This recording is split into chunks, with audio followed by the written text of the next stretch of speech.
ছেলেটা আমার দুহাতের নিচে এসে দাঁড়ালো। ধীরে ধীরে উপর দিকে তাকাচ্ছে সে।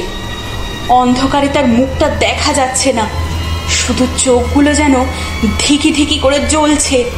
হঠাৎ আমার কানের পাশে কেউ যেন বলে উঠল,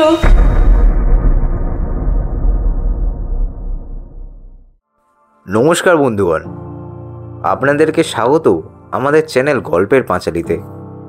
আমরা আবারও চলে এসেছি নতুন একটি অন্য স্বাদের ভৌতিক কাহিনী নিয়ে। আজকের গল্প নবনীতা দাসের শেষ রাতের পিৎজা। আমাদের আগের গল্প ধানসিঁড়ির ঘাটকে অনেকটা ভালোবাসা দিয়েছেন, তার জন্য আমাদের শ্রোতাদের কাছে আমরা কৃতজ্ঞ। আজকের গল্পটি যদি আপনাদের ভালো লেগে থাকে তো অবশ্যই একটি লাইক এবং কমেন্ট করবেন এবং শেয়ার করবেন নিজেদের বন্ধু, প্রিয়জন আর ফ্যামিলির কাছে। আর হ্যাঁ, চ্যানেলটি অবশ্যই সাবস্ক্রাইব করবেন ও পাশে থাকা বেল আইকনটি প্রেস করে দেবেন। তাহলে শুরু করা যাক আজকের আমাদের গল্প, নবনীতা দাসের শেষ রাতের পিৎজা।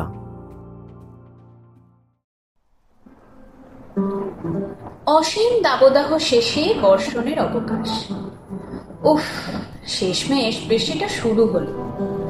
দুদিন ধরে শুধু মিথ্যে আশা জাগিয়ে আবার ফিরে যাচ্ছিল মেঘগুলো।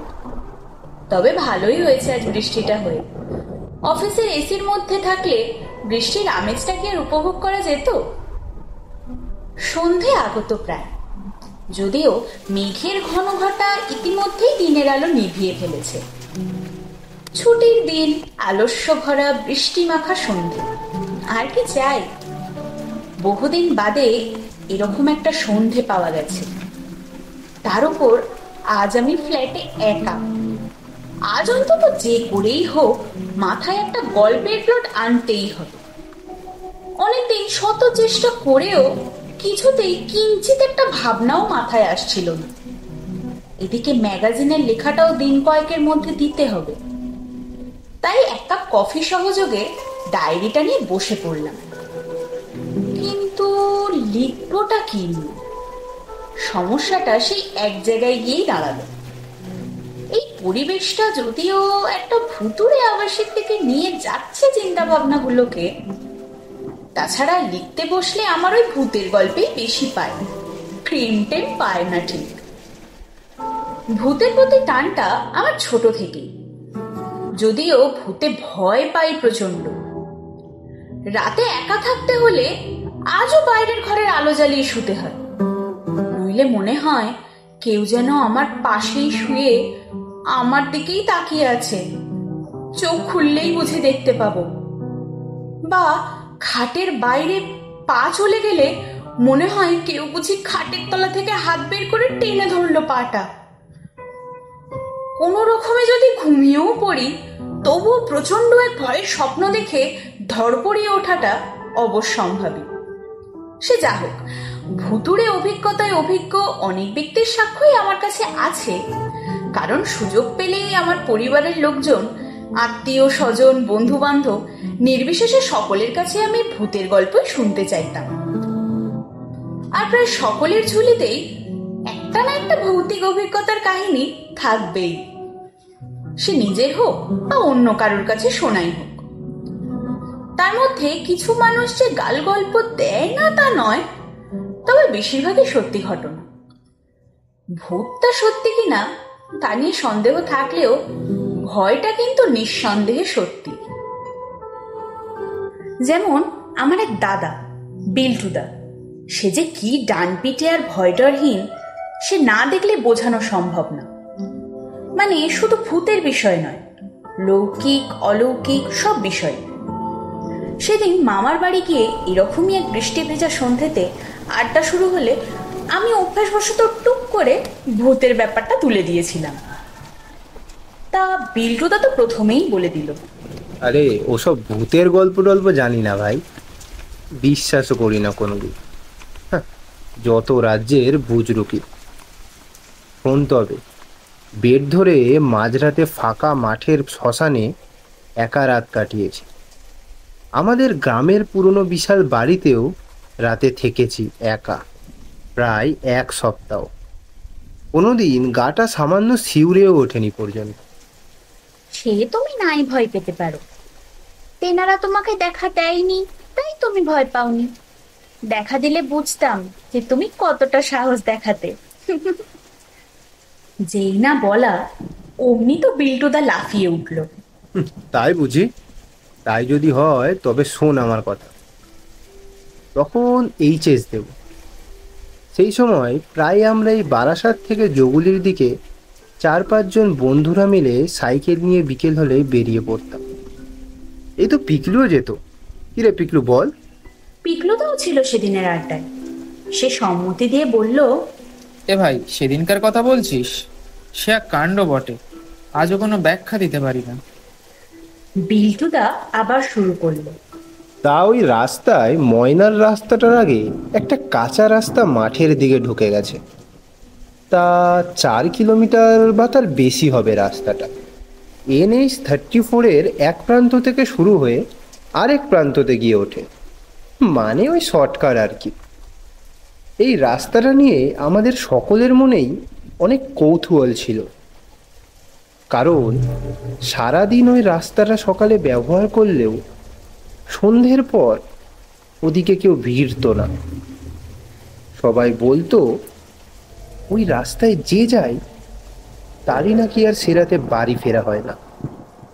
পরদিন তাকে পাওয়া যেত অচৈতন্য বা 2-1 বার তো মৃত অবস্থাতেও। বিশ্বাস করতাম কি জানি না, কিন্তু কোনোদিন যেতামও না ওই রাস্তায়। সন্ধ্যের আগেই সাধারণত বাড়ির দিকে ফিরে আসতাম, নয়তো বাড়িতে ঠ্যাঙাবে। কিন্তু সেদিন হলো কি, আমরা জাতীয় সড়ক ধরে গল্প করতে করতে কতটা চলে গেছি তার খেয়াল নেই। আলো প্রায় নিভু নিভু। তখন খেয়াল হলো, এই রে অনেকটা চলে এসেছি তো। এখন মেন রোড ধরে খুব জোরে সাইকেল চালিয়ে গেলেও রাত 8টা তো কম করে বাজবেই বাড়ি ঢুকতে। তারপর তখন ছিল শীতের সময়, অন্ধকার হতে আর মাত্র মিনিট 10। বাড়িতে গেলে আজ খুন হয়ে যেতে হবে রে। মাথায় প্রচণ্ড ভয় মিশ্রিত উদ্বেগ নিয়ে খুব জোরে জোরে পা চালাতে থাকলাম। আজ আর রক্ষে নেই। হঠাৎ সেই সময় ওই কাঁচা রাস্তাটা চোখে পড়ল। আমি বললাম, ভাই ওই শর্টকাটটা নে তো, অন্তত 6:30টার মধ্যে তাহলে ঢুকতে পারবো। একজন বন্ধু আতকে উঠে বলল, পাগল নাকি? ওই রাস্তার গল্প ভালো না। ওইসব ভূতটুত নিয়ে ছেলে খেলা করা একদমই ঠিক নয়। কে শোনে কার কথা? আমি ইতিমধ্যেই সাইকেল নামিয়ে দিয়েছি কাঁচা রাস্তায়। বাকিরাও প্রায় নিরুপায় হয়ে চলল আমার পিছন পিছন। সেদিন 3টে সাইকেলে আমরা 4 জন ছিলাম। সুজয় বসেছিল সন্তুর পিছনে। প্রথমে বাকিরা একটু ভয় পেলেও আমরা আবার এতটাই গল্পে মত্ত হয়ে গেলাম যে ওসব কথা মাথা থেকে চলে গেল।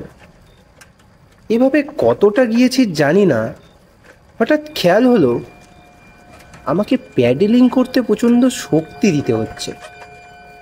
রীতিমতো ঘেমে গিয়েছি আমি। আমার স্বাস্থ্য এখন যতটা দেখছিস আগে আরও বেশি ফিট ছিল। নিয়মিত ফুটবল খেলার দরুন ছোটাছুটি করার অভ্যেসও ছিল, তাই যত পথই সাইকেলিং করি না কেন এরকম কষ্ট হওয়ার তো কথা নয়। তবে হলো কি, মনে হচ্ছে যেন 3-4 জন একসাথে আমার সাইকেলের পিছনে বসে আছে, কিন্তু আমি তো কাউকে পিছনে বসাইনি। কেমন যেন একটা অস্বস্তি হতে শুরু করলো। আমি পিকলুকে কথাটা বলতেই ওর চোখ মুখ কেমন যেন ফ্যাকাশে হয়ে গেল। শুধু বলল, ভাই যত তাড়াতাড়ি সম্ভব পা চালা, কোনো দিকে তাকাস না। আমি মিথ্যে বলবো না, তবে একটা অজানা ভয় আমাকেও পেয়ে বসলো। গা হাত পা কেমন যেন একটা নিস্তেজ হয়ে যাচ্ছিল। তবু যত শক্তি আছে সবটা দিয়ে প্রাণপণে সাইকেল চালাতে শুরু করলাম। এমন সময় পিকলু বলল, ও কি, তোর সাইকেলের সামনের চাকা অমন উঠে আসছে কেন? আমি ওকে তখন কিভাবে বোঝাই? আমার যেন মনে হচ্ছে কেউ আমার সাইকেলটাকে পিছন দিয়ে টেনে ধরে রাখতে চাইছে। এমন সময় এক ঝলক আলো এসে পড়ল আমাদের মুখে। সামনের রাস্তায় একটা গাড়ির হেডলাইটের আলো। আমরা প্রায় পৌঁছে গিয়েছি মেন রোডে। আর সাথে সাথেই সাইকেলের কেরিয়ার থেকে একটা অসম ভার যেন হঠাৎ করেই চলে গেল। খুব জোরে চালাচ্ছিলাম, তাই সাইকেলটা লাফিয়ে উঠল। কোনো রকমে পাকা রাস্তায় উঠে তীর বেগে বাড়ি ফিরলাম। বাড়ি এসে যা দেখলাম, আমার বাড়িতে গেলে তোকে আজও দেখাতে পারি। আমার সাইকেলের কেরিয়ারের দুদিকের লোহার রড দুটো কারো দু হাতের বুড়ো আঙ্গুলের চাপে গর্তের মতো ঢুকে গেছে।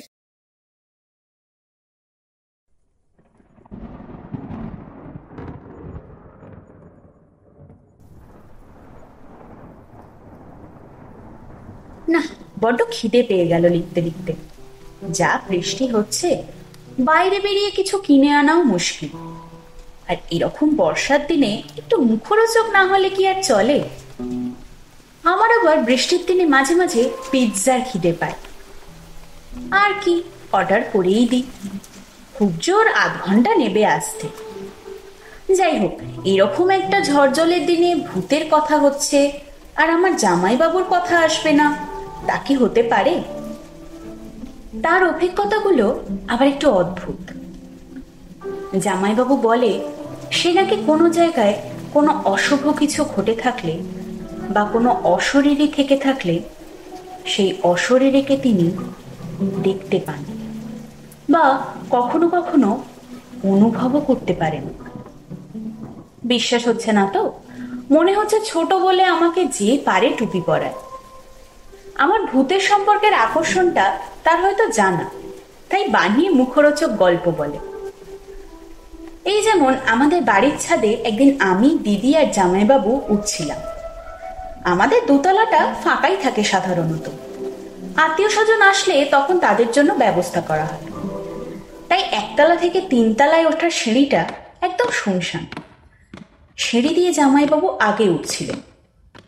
হঠাৎ থতমত খেয়ে তিনি তিনতলার সিঁড়িতে দাঁড়িয়ে পড়লেন একটা চাতালের ওপর এবং বললেন, তোরা উঠে যা, তারপর উঠছি। ছাদে গিয়ে জিজ্ঞেস করলাম, কি হলো বলো তো তোমার? জামাইবাবু বললেন, এখন বললে ভয় পাবি, পরে বলবো। খুব জোর করতে বলল, তোদের আশেপাশে কি কোনো মসজিদ আছে?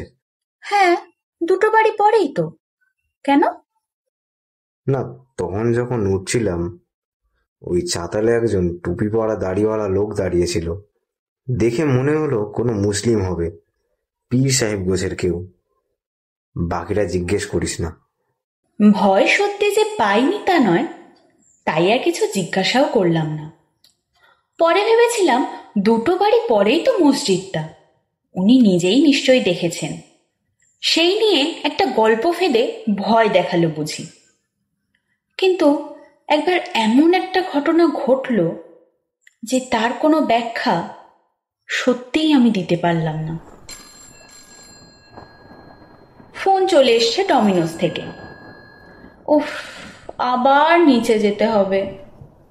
এটা আমাদের ফ্ল্যাটের নিয়ম, ফ্ল্যাটে অপরিচিত কাউকে ঢুকতে দেওয়া যাবে না।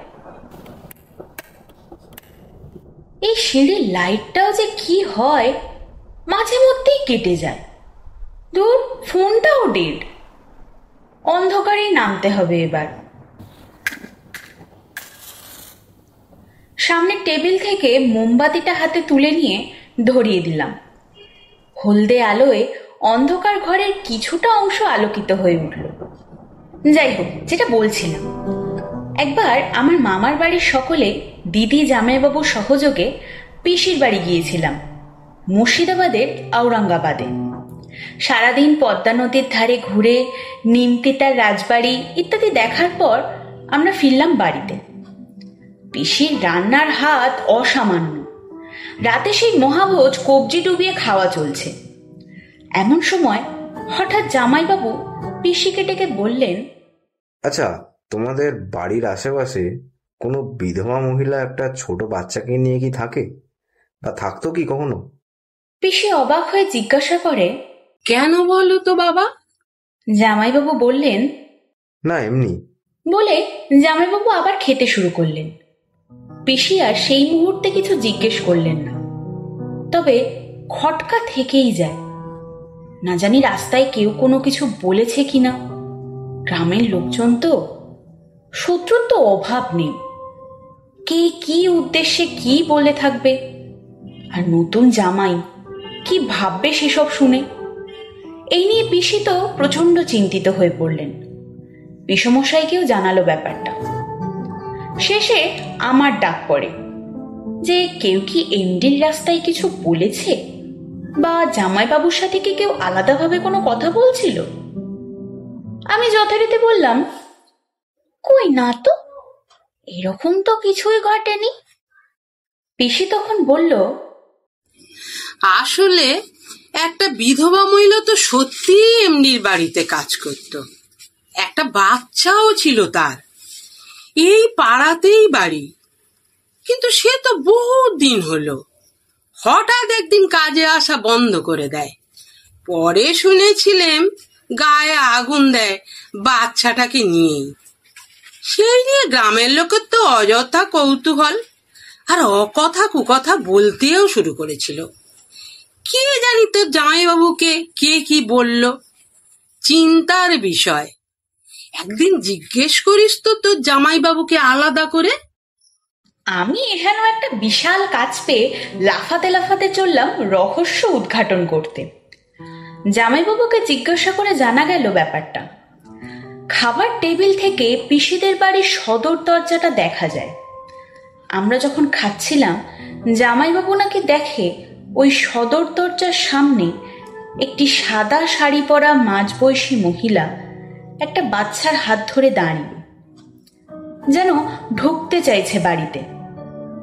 কিছুটা এগিয়েও এলো, কিন্তু তুলসী মণ্ডপটা আর পেরোতে পারল না। জামাইবাবুর চোখাচোখি হতেই আবার ফিরে গেল।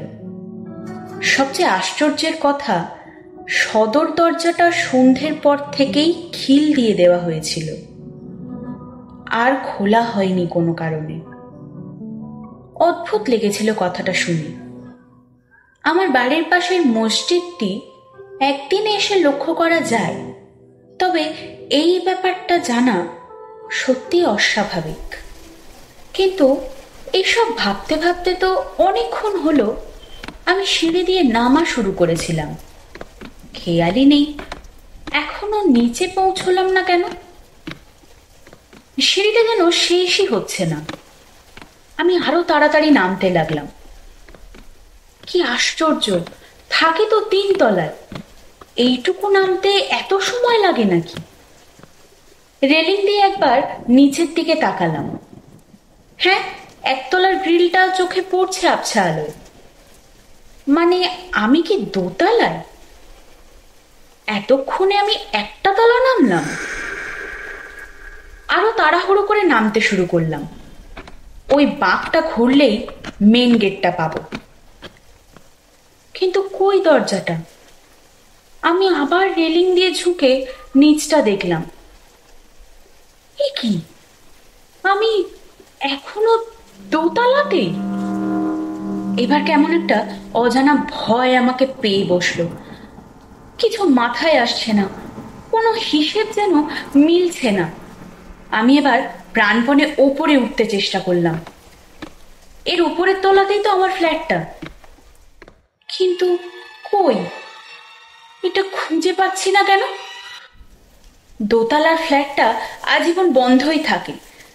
জানি না কি কারণে কোনো ভাড়াটে কোনোদিন আসে না, তাই সেই ফ্ল্যাটে যে কাউকে ডাকবো তারও উপায় নেই। আমি দিক বিদিক শূন্য হয়ে সিঁড়ি দিয়ে ওঠা নামা করতে লাগলাম। না উপরে উঠতে পারছি, না নিচে নামতে। ঠিক সেই সময় হঠাৎ নিচে গেট খোলার আওয়াজ পেলাম। কেউ একটা সিঁড়ি দিয়ে উঠে আসছে। যাক, বাঁচা গেল, কাউকে তো পাওয়া গেল। রেলিংয়ে ঝুঁকে মোমবাতির আবছা আলোয় দেখলাম ক্যাপ পরা একটা ছেলে উঠে আসছে। হাতে মনে হলো পিৎজার বক্স। কিছুটা খুশি হলাম। আবার পরক্ষণে একটা কথা ভেবে আমি থমকে গেলাম। আমি ডেলিভারির ছেলেটিকে তো আমার ফ্ল্যাট নাম্বারটা বলিনি। সে কিভাবে জানলো? আর নিচে তো তালা মারা থাকে সারাক্ষণ, সে খুললই বা কেমন করে? আমি আরো আড়ষ্ট হয়ে পড়লাম, আর যেন হাত পা নড়ছে না। এদিকে পায়ের আওয়াজটা ক্রমশ উপরের দিকে উঠে আসছে। আমি খুব জোরে চিৎকার করতে চাইলাম, কিন্তু গলার স্বর বেরোচ্ছে না। কেন? এ কি? ছেলেটা আমার দুহাতের নিচে এসে দাঁড়ালো। ধীরে ধীরে উপর দিকে তাকাচ্ছে সে। অন্ধকারে তার মুখটা দেখা যাচ্ছে না, শুধু চোখগুলো যেন ধিকি ধিকি করে জ্বলছে।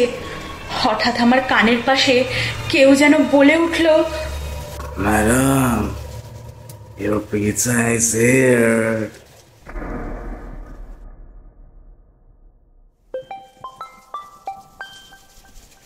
ফোনের রিংটোনের আওয়াজে ধড়পড়িয়ে উঠলাম। সামনের আলমারির কাছে দেখলাম আমার চোখ মুখগুলো কেমন যেন বিস্ফারিত, চুলগুলোও এলোমেলো, হার্টবিটটাও অনেকটা বেড়ে গেছে। ঘরের এলইডি আলোটা সতেজে জ্বলছে। উফ, তবে কি স্বপ্ন দেখছিলাম এতক্ষণ? হ্যাঁ, তাছাড়া আর কি হতে পারে? আমি নিজের ঘরেই তো বসে আছি, ডায়েরিটাও খোলা সামনেই। কখন ঘুমিয়ে পড়েছিলাম লিখতে লিখতে কে জানে। এই হচ্ছে সমস্যা, ভূতের কথা লেখাও চাই, আবার সেই নিয়ে ভাবতে গিয়ে প্রাণও ওষ্ঠাগত। রিংটোনটা তখনও বেজে চলেছে। কিছুটা বিরক্ত হয়ে ফোনটা ধরলাম। ওপার থেকে আওয়াজ এলো, ম্যাডাম, আপনার অর্ডারটা ডেলিভারি করতে না পারে আমরা খুব দুঃখিত। আসলে বৃষ্টিতে কোনো ওয়ার্কার বেরোতে পারছে না, প্লিজ কিছু মনে করবেন না। আপনার অর্ডারটা ক্যান্সেল করা হলো। আমরা এখনই আপনার অ্যাকাউন্টে টাকাটা রিফান্ড করে দেওয়ার ব্যবস্থা করছি। Okay madam?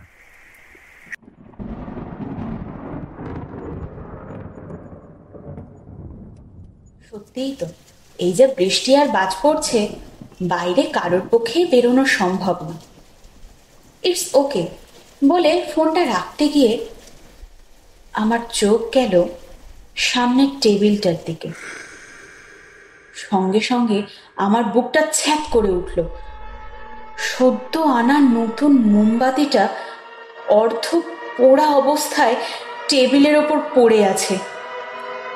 অজানা এক ভয় আমাকে গ্রাস করলো। এবার আমার চোখ পড়ল ফ্ল্যাটের দরজাটার দিকে। দরজাটা হাট করে খোলা। কিছুক্ষণ দরজাটার দিকে অবাক হয়ে তাকিয়ে থাকার পর ধীরে ধীরে এগিয়ে গেলাম। দরজার ঠিক বাইরে একটা বক্স পড়ে আছে, আর তার উপরে লেখা ডমিনোজ পিৎজা।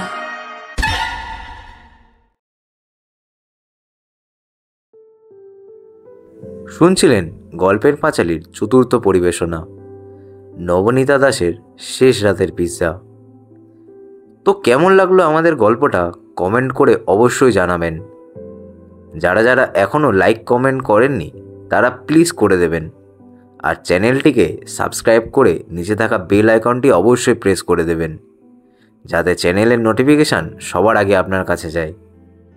আজকের গল্পের কথক রিমা বসু, বিল্টুদার চরিত্রে সুমন দাস, পিগলুদার চরিত্রে উদয়ন মণ্ডল, পিৎজা ডেলিভারি বয়ের চরিত্রে আয়ুষ্মান বোস, পিসির চরিত্রে মিতা বসু, জামাইবাবু ও ম্যানেজারের চরিত্রে অভিক কয়াল, এডিটিং ও স্পেশাল এফেক্টে উদয়ন মণ্ডল, পোস্টার ডিজাইনিংয়ে অভিক কয়াল। তাহলে আজ এই পর্যন্ত। সবাই সুস্থ থাকবেন, ভালো থাকবেন। ধন্যবাদ।